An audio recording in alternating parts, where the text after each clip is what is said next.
Drake versus The Weeknd. Is OVOXO dead? Find out on the next episode of Truth and Eazy. Oh, wait. Is this that episode of Truth and Eazy? Yes, sir. Yes, it is. This is another episode of Truth and Eazy. It's your boy Truth. And it's your boy Eazy. And of course, we're going to talk about the latest single by The Weeknd and Gesaffelstein, Lost in the Fire. Lost in the Fire. So he actually dropped this song, Yes, plus he the did. video. Oh, was there a video? Yes, sir. I didn't watch the video yet. I just heard the Yeah, song. no one did. So he dropped it at midnight, and there's a specific line in the song that's drawing a lot of heat, a lot of speculation in the Twitter sphere. So The Weeknd, and I quote, says, "And I just want a baby with the right one, because I can never be the one to hide one." So Oh my goodness. I didn't listen to the song previously. I go on Twitter and I see my boy Eazy retweeting something. It was a picture of a guy with like laser beams coming out his eyes. Yeah. And then you tweeted saying, "R.I.P. Drake, he's dead." And I was like, wait, hold up. Let me play this song real quick. If there's any way to give Drake an L, I'm here for it. I don't care. Give him an L, another L. Fuck it. So going back to 2011 is when I was introduced to The Weeknd. It was The Zone featuring Drake. So those two, they first came out around that time, and I was like, yo, this is a very interesting collaboration. And I know The Weeknd, he's from Toronto as well. Yeah. So you would know those two would work out pretty well together. And it got to a point where The Weeknd, he started creating his own path, and he decided to sign with a different label and not OVO. So everyone would think that that was kind of like the start of some type of tension between the two artists, and Drake and The Weeknd. The Weeknd has gone on record in saying that he gave Drake essentially his entire album for Take Care, and I ended up reading up on this a little bit since this whole beef got resurfaced or whatever, and I saw somewhere that I guess there's some speculation going around that The Weeknd was a little salty because like he felt like he helped Drake a lot with that album, and then Drake was like, yeah, The Weeknd helped me on like 3 or 4 tracks. Yeah, because someone was commenting on one of his pictures, and then Drake, he had to hop in and say, listen, The Weeknd, he co-wrote 2 songs, and then everything else was me. Like he did Take Care was definitely for The Weeknd, and then he had vocals on Cameras, and then he had vocals on The Ride. So I believe those are the only songs that Drake is saying that he wrote, and that everything else was his. I don't know about that, Chief, but hey, so apparently if that is to be believed, if that is true, then that clearly rubbed The Weeknd the wrong way. And ever since then, it's been a bit rocky, but from my perspective, and I don't really follow the drama or any of these two artists in particular, but I thought everything was Gucci with them. Like I thought honestly, everything was good. Between the two of them, it is very... It's a mystery, to be honest. Like ever since The Weeknd, he decided to sign with another label, Drake, he was subtweeting, but then you find Drake on Kissland for Live For, and then they both signed a deal to Apple. And then a couple years ago, Drake, he brought The Weeknd out for his tour. I believe it was for More Life. And then Drake, he posted a picture. He's growing the curls back. He's posting pictures that look similar to like the Take Care era, dropping hints, thinking that he might do a Take Care 2 possible. And The Weeknd, he commented and he said, "Take care, curls." And then Drake commented saying, subliminally telling you we need to make music. So not just me, but I'm pretty sure everyone was always expecting there to be an OVOXO collab project.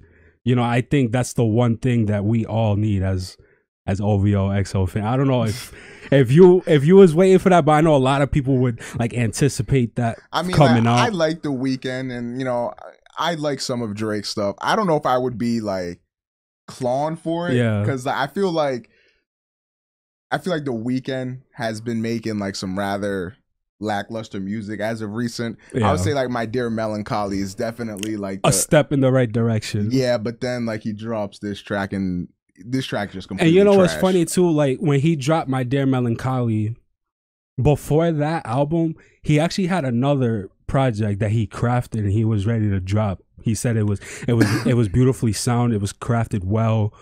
And then I believe it was the whole downfall of his 10-month relationship to Selena Gomez that he felt like, you know, I can't put this album out because that's not how I'm feeling at this current moment of time. Right. So I need to scrap this and just start fresh. Because that shit was probably about to sound It was probably going to be like a Starboy 2 or like a Beauty Behind the Madness. Bro. Like, you know, I'm happy to see, you know, an artist doing well and taking care of themselves and stuff. But like, you know, it does suck because you look back at the artist that you enjoyed and, you know, the music that you liked. And obviously he was at a very different point when he made, you know, the stuff that would be on Trilogy and shit. But, man, like, even Kissland, I really wish you would, like, I don't know, go back to that sound a little bit. But I understand with success and everything, you know. You just change. Yeah, you change. And not even just with success, but as you get older and stuff. But man, I just feel like a lot of his newer stuff, like, you know, this song in particular, like this song, like me personally, I like it. Of course you do, because it sounds like every other Weeknd song. So like, I can't help it. You know, the Weeknd Chapter 6 coming out real soon. You know what I'm saying? Keep bringing that heat, boy. But hey, man. And if I'm not mistaken, maybe you can enlighten me on this. Yeah. But I also saw something that said that there's rumors that Drake fucked Bella Hadid. Like, I don't know if you know anything about that. And I was gonna bring that up too. So going back to the whole Drake and Weeknd debacle, a lot of people saying that they're Gucci, and there's other people that actually like dive into it and think, you know, maybe there is a type of like drift of tension between the two. Right. So going back to Scorpion, there's a couple tracks. One is called Elevate, where he says, I already hit her when you left her lonely. She's not the type that likes to take things slowly. Those are a couple lines in that song that a lot of people like to go back and think, oh, was he messing around with Bella while they were broken up? And then on side B, the track Finesse was when he said, I want my baby to have your eyes, and then you and your sister, things will get canceled. And because, of course, she has a sister that they could be like twins, and they're both models. So when it comes to those two songs, a lot of people go back and they automatically speculate that those two songs are aimed towards Bella. See, like, I didn't know any of this shit. Oh, yeah? Like, I had no idea that there were rumors that he fucked Bella Hadid or anything. This just completely took me off guard when I saw all this shit on like Twitter and stuff. Yeah. And I was reading and I was like, damn, like, I didn't know all this. Like, this should be going deep, and it's like stuff that I don't even know about.